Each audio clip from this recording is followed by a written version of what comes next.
and I'm our programs director here at the catalog, and we're really excited to have you all here. Over the next 2 days of this year's summit, we're really going to be exploring the concept of balance and how we create balance at our organizations, both operationally through balancing revenue streams and marketing channels, and more personally, setting organizational and staff goals, thinking through trends in the space. But before I give too much away, I do see some familiar faces here, which is awesome, great, excited to have you here. But I also see some new folks. So I want to take a moment to share a bit about who we are here at the catalog. So Catalog for Philanthropy, we are a small DC-based nonprofit founded in 2003. So we are celebrating 20 years, and we really work to build capacity and raise visibility of small nonprofits in the region. So we do this in a variety of ways, most commonly known for our namesake, which is our print catalog that features each year's new class of small nonprofits in our network. To be partners, our organizations are between 100,000 and 4 million budget size, and submit applications that undergo a community review, a financial review, and they have a site visit component. So from there, we feature these organizations in our print and digital catalogs, on our blog and social media, really in a variety of ways, right? Promoting events, jobs, and big milestones. But on the capacity building side, we raise $5 million annually for our partners with our annual $1 million Giving Tuesday campaign. And then similar to this summit today and tomorrow, we facilitate a variety of opportunities to build capacity through networking and skill building, most notably through our 80 live webinars cohorts a year and our digital resource library. All this to say, our expertise is in the small nonprofit management space, and we really care about the success of the sector. And to that end, we have some really awesome sessions with a host of different speakers planned over the course of the next 2 days. So I really like to think of the summit as a bit of a sample platter of our capacity building work. So throughout the next 2 days, you'll have an opportunity to network with peers, hear from keynote speakers, and attend breakout sessions really focused on best practices and current trends. So as you'll see on screen, today we run from 10 a.m. now to 4:15. So first up, we have our introduction following my overview here, the great keynote planned. And then we have an hour-long peer-to-peer conversation where you'll have a chance to talk with others around topics you previously registered for. And I will say, if you can't remember what you registered for or you changed your mind, that's fine. You have your workbook, which I'll talk through in just a moment, to access any of our sessions. So your registration really helped us plan with facilitators the format of each conversation based on interest. But if you changed your mind, we want this time to be useful for you. So if you want to switch sessions today and you're going somewhere else, you do have that workbook and you're able to attend whatever session you are hoping to.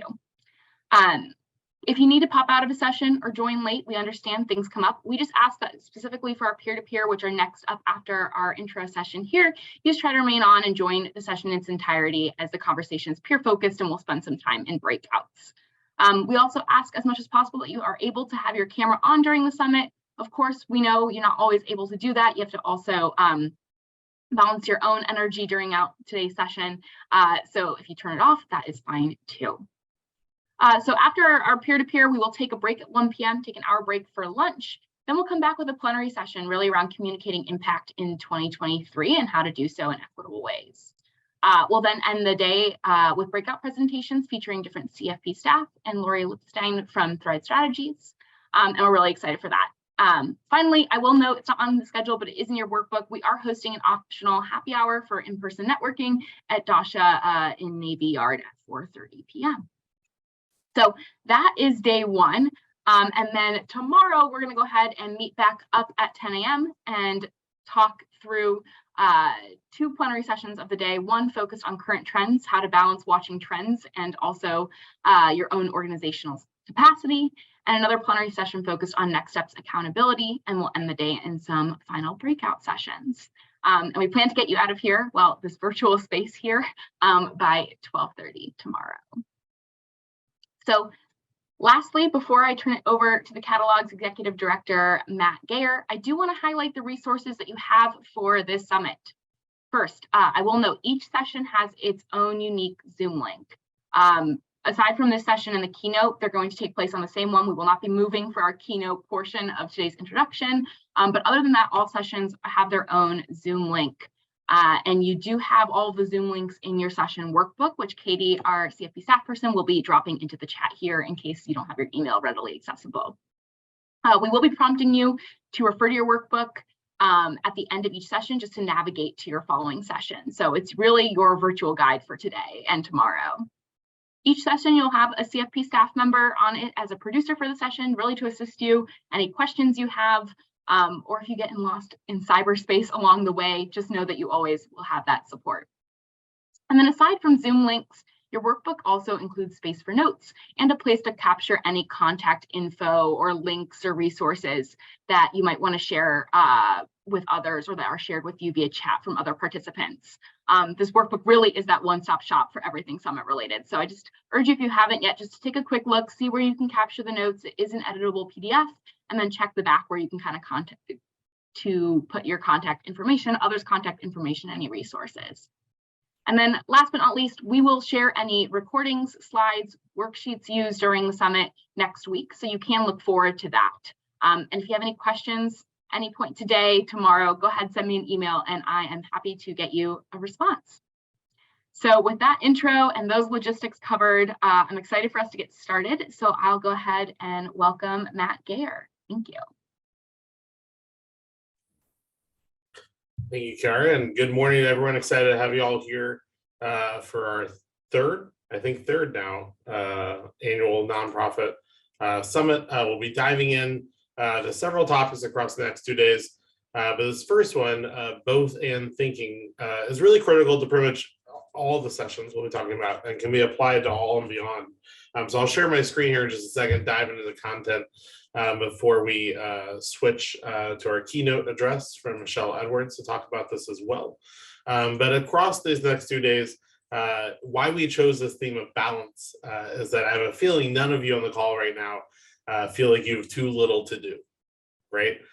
Between rising community needs, rising costs, right, and uncertain fundraising landscape, we have a million different things we could be and arguably should be focused on, but also want to do that sustainably, want to do that in a way that takes care of our teams and staff, and want to do that in a way that doesn't lead to our own burnout and exhaustion, right?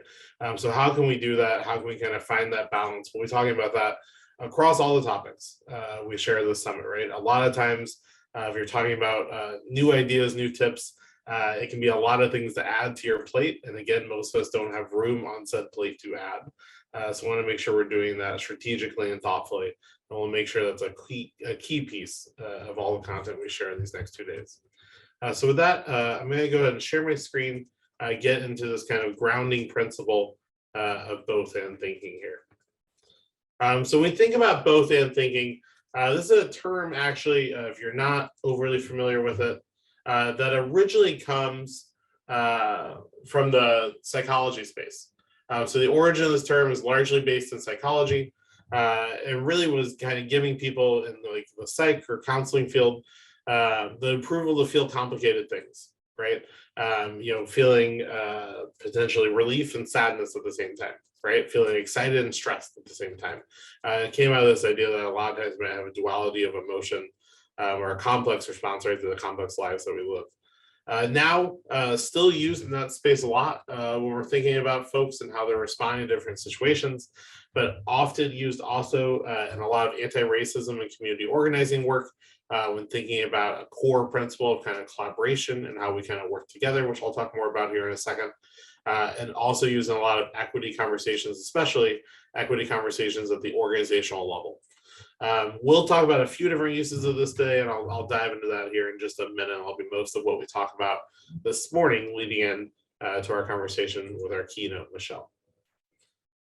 The definition of this, right, at a very high level is just that multiple things can be true at the same time, and everyone's entitled to their experience as they experience it, right? So just this idea that things aren't as simple or kind of zero sum as people may want you to believe. The usage of this, again, as a core value these days when thinking about equity and organizational values. We can use this in staff management and strategic decision making. We'll talk about what that looks like here in just a second. And this really can be a topic and kind of concept that relates to personal reactions and kind of decisions, professional, or even thinking about kind of some societal or kind of systems-based thinking. Why is it relevant, right? Why are we talking about this to kick off the summit instead of just diving straight into fundraising trends or staff management or board engagement? We're talking about this because we're asked in this space, especially as leaders in this space, to hold a lot of things at once, right? To hold a lot of competing identities, hold a lot of competing priorities, to think about a lot of competing workflows and values. So we're often asked, excuse me, make these complex choices and told there has to be one answer. And what we'll explore over the next couple of days is that is a false choice, right? There isn't just one way to do this, right? We know from looking at the amazing work our 450 plus partners do in the DC area alone, that there's a lot of different ways to make a meaningful difference in the community, a lot of different ways to organize their organizations, to organize their leadership, to make priorities, to make financial decisions. And all that points us to the fact that it's not a zero sum, right? And we'll talk a little bit about that across our sessions this week. A couple of ways we see both and thinking show up directly for organizations that we've talked to local nonprofit leaders about. One is, as I mentioned, kind of in the equity space. So when we're thinking about diverse perspectives being true at the same time, right, and should be embraced versus ignored, right? So even though it might be a little more complicated, might take us a little more time to surface some of those views, we should be going after those. When everything's zero sum, and when we say by that, we mean there's an answer, right, or a choice to make. There's not a lot of room for collaboration. There's not a lot of room for organizing, right? If we have to choose A or B, we can't necessarily come together to discover C or pursue A or B to some level, right? It lacks creativity when we have to make those type of singular choices there. And doesn't always hold space, right, for the complex community or individual identities we might be working alongside. For nonprofits, I think we all can identify with the statement, right, that many challenging things are often true at the same time. We make complex prioritization decisions all the time in this space because the need is greater than the resources we have, right, 9 times out of 10. So working on social justice, but funded by groups that historically have not focused on it, right? Think about some of our corporate donations, some of our larger donations that come in. So both focusing specifically in the community every day on our social justice work, but knowing our funding may or may not values align with that, but we need that funding to do the work, right? And it's probably not as simple as not taking that funding or taking it and not caring, right? There's probably an answer in the middle. Those are the type of questions we'll explore the next 2 days. Believing in workers' rights and also having an overworked entire team. And most of the time in the nonprofit sector, an underpaid team, right? How do we think about both of those things being true at the same time? And how do we use that to kind of spur some new decisions that we might need to make? And then needing to be sustainable yet responsive, right? We know the community need has never been higher for many of our organizations and their social issue focus. At the same time, finances have never been more uncertain, teams have never been more tired. So how do we approach the work sustainably, but yet in a responsive, community-informed way? And then finally for staff, we'll talk more about this here in just a second, but it can be a really useful concept when we think about how to manage staff and how to manage ourselves, right? Recognizing, again, especially from that traditional use of both end thinking and the kind of psych counseling space, recognize our team can be really excited by the work and also really stressed and tired, right? Understanding that they can be really tired and still incredibly passionate about what we do, right? This kind of thinking, again, as a manager, as a leader, it's going to help us bridge a couple different perspectives and realize that it's probably not as simple as thinking my team's engaged or not engaged, or my team's doing the work or not. The answer is probably somewhere in the middle, right? Or the answer might be both at the same time. And that's really what we're talking about, is the answer is not necessarily in the middle, but it's both. Both things are true. And what does that mean for me as a manager, as a leader? We'll get into all of that here briefly. So we're going to take this concept, both and thinking that more than one thing may be true at the same time. And we're going to be applying that to a few different areas of the nonprofit space, to our organizations. Again, setting the scene for our keynote we'll have here close to the top of the hour. We'll really dive into this a bit more and dive into what does balance look like functionally for a nonprofit leader. So the first step here is thinking about both and thinking in regards to our programming, right? Choosing priorities here. And this is often, again, an area where we may not even realize it, but we're often given kind of a false choice of this or that, right? A lot of times when we think about our programming and our programmatic growth. The way we see this phrase most often, or kind of come up top of mind for the majority of program directors, is thinking about scope versus depth, right? The depth. So if we're thinking about growing our program in some way, we're usually thinking about serving more people or serving the people we serve more deeply, right? So going from, we're still going to serve 100 kids, but now we're going to offer a before school program in addition to after school, or we're going to start a summer school program, or we're going to go from 100 kids to 200 kids, and we're going to keep doing the same exact program we're doing, right? And sometimes we are choosing one of those two, and that is completely fine.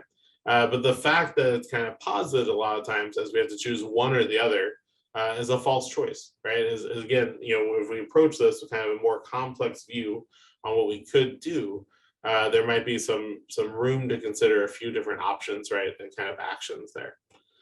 So often, again, we're deciding between growing the number of people we serve or how deeply we serve those folks. And a couple of tips there for how to think about the fact that these don't necessarily have to be at odds, right? We could choose to add additional services for part of the audience, right? So we've seen some of our partners coming out of the pandemic realize they could not keep the elevated level of service they were doing in 2020 and 2021 long term. It wasn't sustainable from a workload perspective, a cost perspective, but they may have kept those increased services for a small portion of their population that's particularly high need or particularly vulnerable, right? So for maybe 10% of their students, 10% of their clients, 10% of the community they serve, they're still doing those elevated workflows they were doing from 2020 and 2021. But for everyone else, they've gotten back closer to a traditional workflow for them, whatever that means, right? So again, thinking about that it doesn't have to be all one way or the other there, but we might be able to go deeper for some of the audience that really needs that, and then broader to be able to impact more folks as well. Making a plan. Good morning. How are you doing? Making a plan for multiple years, right? So really thinking about the fact that in a very short period of time, like over the next month, I probably can't do both these things at the same time really well, right? I probably lack capacity to do that. But if I'm thinking across a 2 to 3 year strategic plan, if I'm thinking across some strategic goals that are 12 to 24 months in nature, that becomes a lot easier for me to think about, okay, there's gonna be a period of time where I'm really focused on recruiting new people to the program, and a period of time where I'm really thinking about building the program deeper to have more comprehensive wraparound support, right? So if we change our timeline a little bit and think and plan ahead of time, it gives us the space to have a more complex response. So if we see the community has more need, but we also see there's more people in the community in need, we can address both those. We just have to give ourselves the time and space to do so. If we try to do both those right away, we may not be able to kind of handle that from a capacity perspective. But if we think about that in kind of terms of a couple of years, it makes it a little easier for us. And then finally, rethinking processes allow for both sooner, right? So how we do the work right now, if we just do more of it and more of it, both down and wide, that's going to require a lot of capacity. But thinking about how, for instance, partnerships can help here. Both and thinking is one of 4 values of an anti-racist organization that others kind of train on. And one of those other 4 is also collaboration, right? And when we think about collaboration takes time. We don't just kind of show up to a partnership then have it kind of jump in right away and kind of save us context and space and time. But thinking about processes about, like instead of us going deeper for the folks we serve, what if we partner with someone else to offer some additional or wraparound or additive or complementary services, right? To be able to offer that in a way that they have capacity for it, that we don't, that allows us to achieve that goal. So realizing that we don't have to be the one driving necessarily all elements of that growth. That growth does not have to look the same as it has in the past, right? And there might be new and innovative ways to expand either the size of the folks we're serving or the depth of the services we're providing without doing that just the way we always have. Secondly, on programming data and instinct, we see a lot of times organizations are one of these or the other, and pretty strongly so. So we have some partners we work with, right, that are incredibly data driven. They will not make a programmatic choice without having the data to back it up, right? They're not going to launch a new service. They're not going to reevaluate a service. They're not going to expand to a new area unless they've done their community needs assessment, right? Have a strong evaluation program, have looked at the data, have really kind of gotten feedback from folks on it. And that's a great thing, right? That's a very informed, intentional decision-making process for an organization. And that might be descriptive of the way you make programmatic decisions, and that would be completely fine, right? The other way we see a lot of our partners make the programmatic decisions is really just based on their observations and their own feedback, right? And conversations from doing the work. So it's a lot more kind of instinct and observation based, right? It's a lot more kind of personal conversation and opinion based. And because they don't have a lot of data to begin with, a lot of times they just don't even look at data at all, right? And they're looking more at kind of instinct, people focused, kind of growing their program. Both of these can be incredibly helpful, right? If we're just looking at the numbers and not thinking about the institutional knowledge and instinct and observation that our team and our volunteers and our stakeholders are providing us, then we're probably missing out on some really important qualitative context there.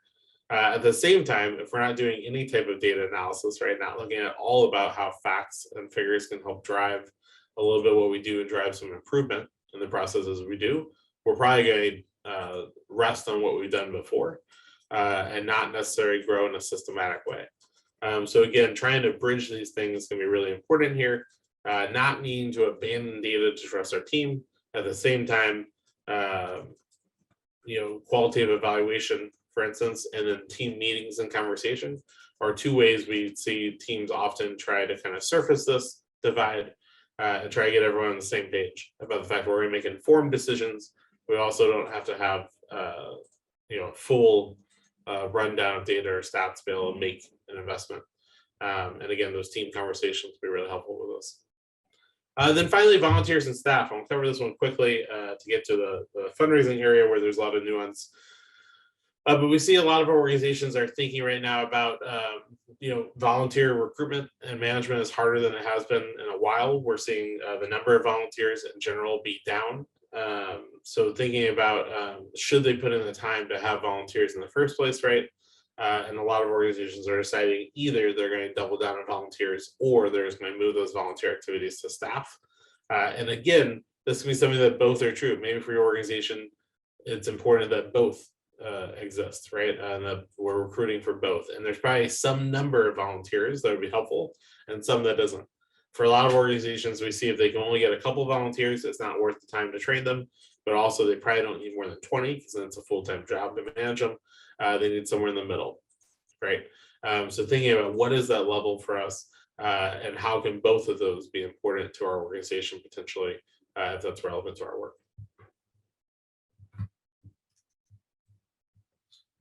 Both in and fundraising.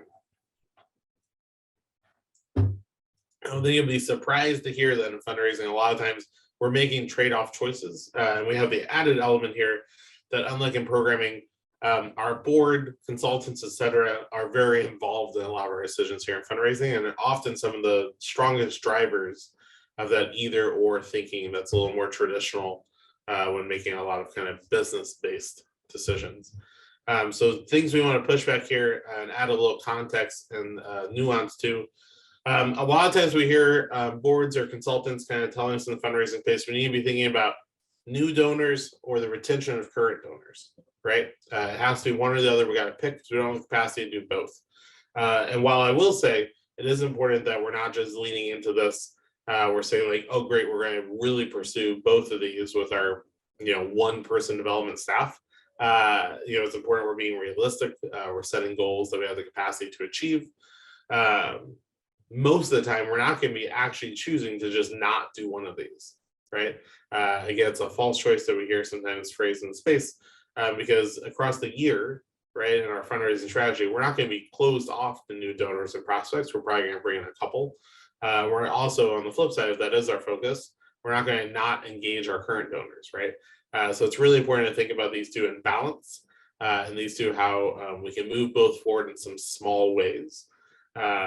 So focusing on kind of retention and engagement of current funders versus kind of setting those additional prospects up to try to get some new donors and supporters into the organization.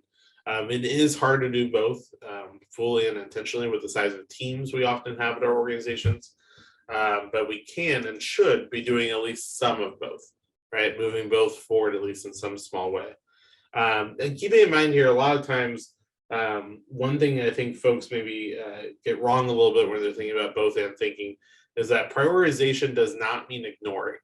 So just because retaining our donors is our focus this year, as our priority, doesn't mean I'm not going to be bringing in new donors and prospects, right? So helping boards to understand specifically that when I say that this is my priority, it doesn't mean I'm just jettisoning everything else from the organization, right? This is just my number one priority, but there's going to be other things I'm doing, right? So especially on this kind of new retention front, picking one of those as maybe your priority can be a helpful decision if you're kind of low on resources and time. We want to make sure that the other one is still getting some level of attention, right? It's not going to be 100% one way.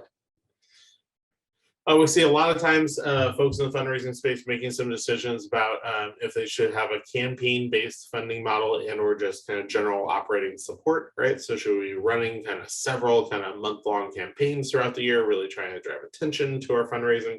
We know a lot of times that creates urgency, that gets movement on the donor front. We also know that can lead to burnout on the donor front. And should we instead have a more general approach, asking a couple of times a year, kind of bringing people in to give to general operating, not tied to a specific campaign, but just tied to organizational support? Not surprisingly, both of these can be really successful, right? Thinking about how we can use campaigns to create some targeted urgency a couple times in the year, but only a couple of times, and having a strong strategy for the rest of the months that are going to lead to our kind of general fundraising effort, culminating a lot of times in our end of year campaign, right? So thinking about fundraising throughout the year, and really, we don't have this on there, but we'll talk about this in a later session during the summit, creating that culture of philanthropy, right? Where we're thinking about fundraising throughout the year, even if we don't have an active campaign going on. So we're both kind of always fundraising, or at least always preparing to fundraise. Fundraising doesn't just mean asking, right? So we're doing a lot of engagement, cultivation, stewardship, even when there may not be an active solicitation out there. And then finally, we get this question a lot of times when, and I think we're teaching a session on this later today, about revenue diversification, right? And this is a big goal in the space, right? So especially as economic uncertainty is higher than it has been in a long time, we don't know exactly what a lot of kind of fundraising data is going to look like later in this year, and especially as we think about 2024. We have a lot of organizations being advised that they should spend a lot of time diversifying their revenue, right? And thinking about how to get more diverse, more sustainable revenue sources, especially if any one source of revenue like grants are over like 80% of your portfolio, right? And that is definitely true. It's a good thing to diversify your funding, right? Makes you more resilient, means that if one source of funding, if individual donors go way down because the economy goes into a recession, we're going to be a stronger and healthier organization if we're getting money from a lot of different donors and also a lot of different sources outside of donors as well.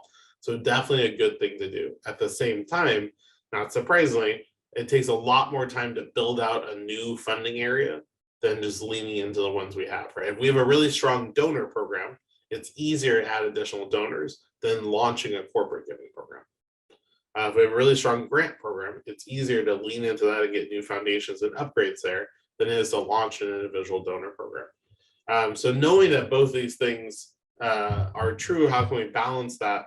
And this is really a good example of what a lot of the sessions we'll talk about over the next couple of days are, which is about how we balance those two things.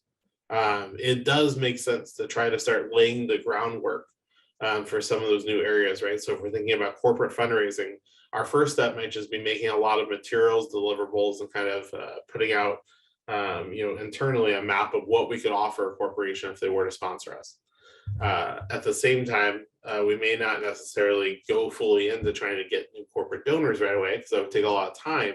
And we want to, in the short term, really grow that RA successful donor program, that RA successful fundraising event, that RA successful grant program, whatever it might be for your organization. So a lot of times here when we're thinking about diversifying revenue, diversifying funding sources, it is that balance of we're going to start doing some groundwork to make it more likely we'll be successful in the future on those new sources, but we're also going to spend some time making sure we're really getting the full amount we can from the sources we already have, right? And that we're upgrading current supporters and using them to bring in new people as well. When we think about both and in strategy, we're thinking a lot of times about the fact that the decisions we make as a nonprofit can be pretty complex, right? It won't surprise you to hear, right, that a lot of times the choices we're making as organizations have a lot of different kind of varying factors to consider, right? And we all feel this on a regular basis, especially during times of strategy, but even on a day-to-day basis as opportunities arise. So some of those things, again, that we see often in traditional kind of business decision making gets pigeonholed and kind of you have to do this or that. When I think about those more holistically in a more kind of complex, nuanced way, we're thinking about we can do both of those things, or that one choice might lead to another choice, right? That and. So the first part here is growth and sustainability. So a lot of times we see strategy and strategy consultants tell nonprofits they're choosing between either growing the organization or strategically slowing the growth of the organization, right? A purposeful pause, or we want to focus on the fastest growth possible, right? A lot of times when you read a strategic plan, it feels like it's one of those two. We're either kind of slowing things down, making sure everything's fine, or we're aggressively trying to grow. And sometimes one of those two strategies will be right, and that is where you want to lean into. But most of the time, the best strategy for us, when we think about all parts of the organization, right? So not just programming, not just budget and fundraising, but finance and ops and staff management, programming and the diverse programs that we have, often the right strategy for organization is going to include both of these elements. It is rarely true that an organization across all those elements of the organization should be trying to quickly grow, right? You probably don't want to try to grow every single piece of your organization at the same time. We don't have capacity for that. We won't be able to focus on that. At the same time, we probably don't want to completely kind of pause every organization, every part of the organization, right? We don't want to kind of slow the growth of every part of the organization. So how can we include both of those in our strategy? It's really important we're thinking about, again, our strategy on that kind of 1 to 2 year timeline, 2 to 3 year timeline at most. But even across that kind of relatively quick period of time, it goes by pretty fast, I think, as we all know. We want to think about when are we growing what at the organization, right? No part of our organization should grow unfettered forever, right? But also no part of our organization should be left kind of as is forever either, right? So thinking about when are we growing what order do we need to do that in, right? What's the most pressing need right now? But how can we have both these concepts of growth and sustainability be really embedded into the strategy that we're putting together? The other part of that too, I'll just say, is that both those decisions should really be made for values aligned reasons, right? Sometimes we're going to slow growth, sometimes we're going to speed growth, and both of those should be because we're making a decision based on the values of the organization and the values we have and how we interact with the community. Second, we're thinking about new and existing work, right? So doing more of what we've done before or doing stuff we haven't done ever, right? So this is a little bit similar in some ways to the last fundraising piece we were talking about. But when thinking about strategy for the organization, if we are going to do new things, really getting to the bottom of why we're doing them. Right? Are we doing new things just because funder demands? Are we doing new things just because we know donors like funding new stuff? Are we doing things new because it's really mission aligned and it's tied to the growth we need to have the best support the community? If we're doing more of our current stuff, is that because we're meeting demands, right? We're being asked to do that more by the community that we're working in, or is it just because it's what we've always done, so why not do it more? Right? That is how a lot of organizations historically have grown, right? A lot of traditional, organizations and kind of traditional business models, do project A and then just keep doing project A more and more over time, right? And that may or may not be a strategic choice for them. that may or may not be a community aligned decision for them. They just kind of do it because they've always done it. So making sure that if we are going to focus on growth, we're focusing both on what can we do new that's mission aligned, that's really going to move the needle, right, for the work we do or for the organization itself. And then if we are going to do more of what we've done, why are we doing it, right? And be able to answer that question. And then finally, we see a lot of times the area this is actually shown up most in strategy is how strategy is made in the first place. We see some organizations really leaning into a community feedback model, right, where there's a lot of people involved in every decision-making process. And then we see other organizations that are still taking that very kind of traditional view of, executive director makes all calls, other people implement, right? And again, even if that, and that second one, we don't mean to posit poorly, right? A lot of decisions have to be made quickly. It might be made by the executive team, might be made by the board, might be made by the executive committee on the board, but that more traditional kind of internal leadership structure making the choices for the organization. Helping organizations think about these, that both of these can be true, right? We can make quick, nimble decisions that also involve diverse perspectives, right? Both internally and externally to the organization. So thinking about how we can gather community feedback, right, on a wide range of topics, once or twice a year, that we then can use to inform later decisions when we need to make them. That can be a really helpful thing we've seen organizations do. That maybe they have an annual town hall meeting, right, with a lot of the community members in the area they work in or participants of their program, and get some feedback on things they might do later. So they at least have that feedback if they don't have the capacity to go quickly for that. We can involve different internal or external stakeholders in parts of the decision-making process and our feedback, right? But the choices themselves can still be internally driven, right? We're not necessarily kind of democratically voting, right, on every decision we make. We know we still need to move things forward.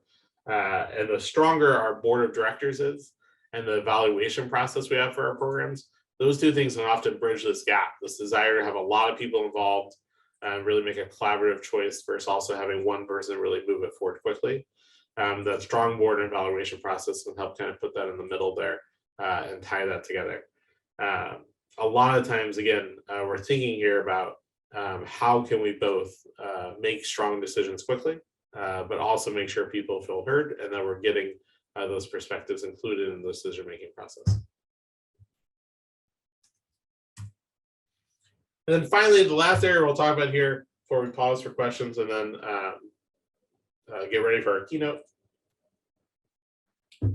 is around both and people management. And I think that this is actually the area we hear from our nonprofit leaders the most right now, that this need for nuance, for flexibility is really required. So 3 areas here we wanted to touch on. The first is accountability versus understanding, right? We hear this a lot from the executive directors that we work with, from the managers that we work with, is that especially as folks have worked remote or hybrid and continue to, this desire to both be really understanding as a leader, right? That people have a lot going on. As we invite folks to bring their whole selves to work, we have to realize and recognize, right, that means that those things that are going on both in society and also in their personal lives, right, are impacting the work as well. The work environment, the ongoing stress of the work, all that, right, is there. So we want to be understanding on an individual basis about what our staff are bringing, right, and what our staff need, alongside the fact that as a manager or leader, we need to hold our teams accountable, right? There are expectations on what and when things need to be done by. So how can we do both here about being a leader that holds people accountable, but also a leader who shows understanding to their staff, to their personal situations. This is something we see a lot of managers kind of deal with, right? And a lot of folks kind of talk about, and we'll talk about a lot of these topics in a deeper fashion during later sessions in the summit. We also do a lot of this in some of our other webinars and trainings on the portal.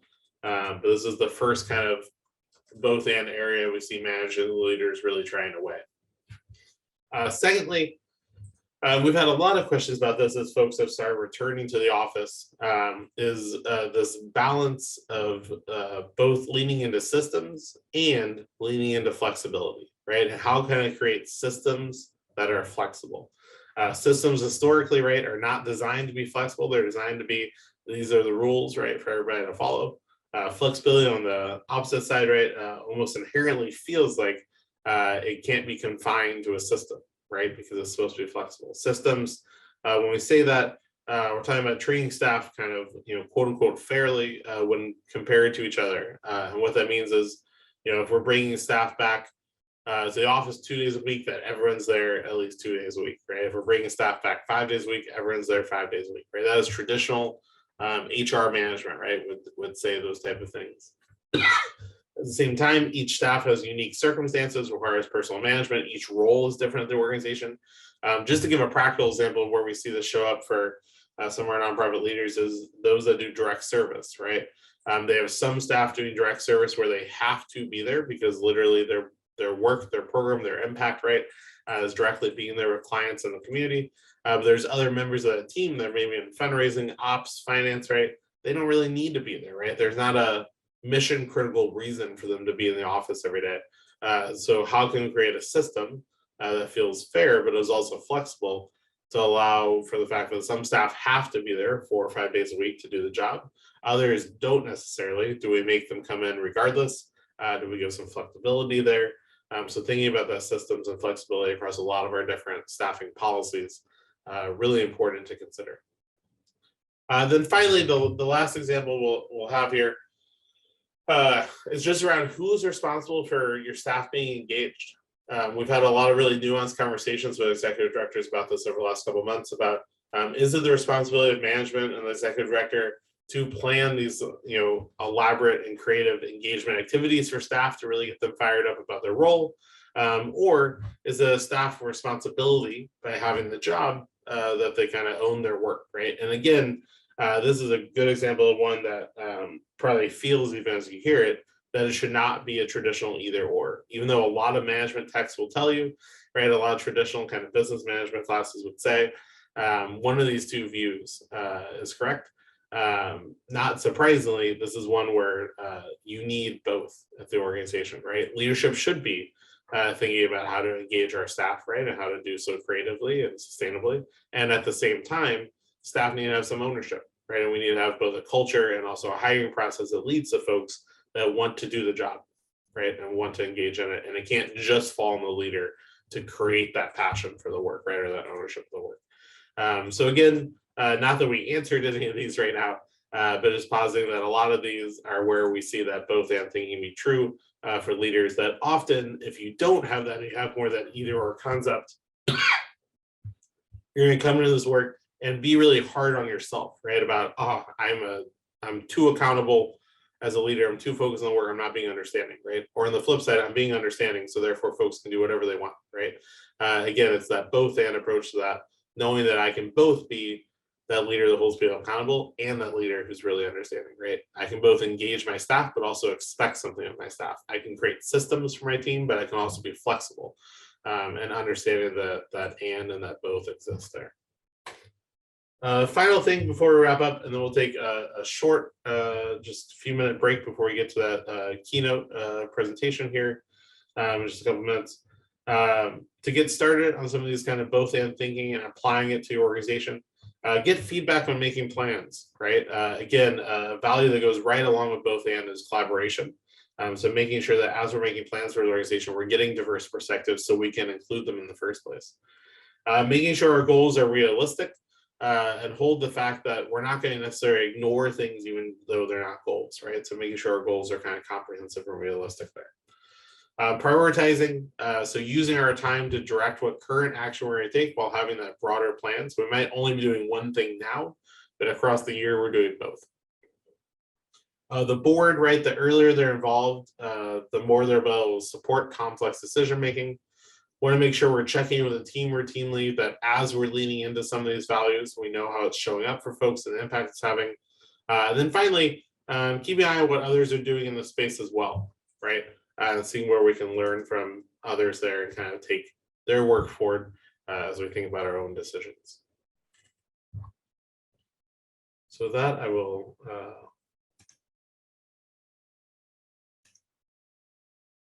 pause for any questions before we take a short break.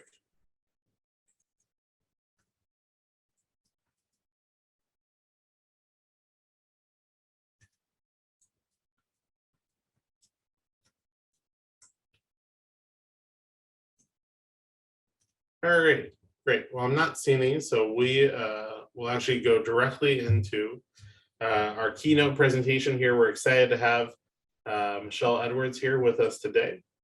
Michelle, thank you for joining. Can other folks still hear my audio okay right now? Okay. Bernadette, I'm sorry, I think that might be something to do with your speaker there. And we will share, oh, someone wanted to see the last slide just for a second, sure. We will share out, as Kara mentioned, all these slides and recordings on the website next week. So you will have all these. So feel free to take copious notes today, and you don't have to. We'll also be sharing this out next week, so you'll have all these resources as well.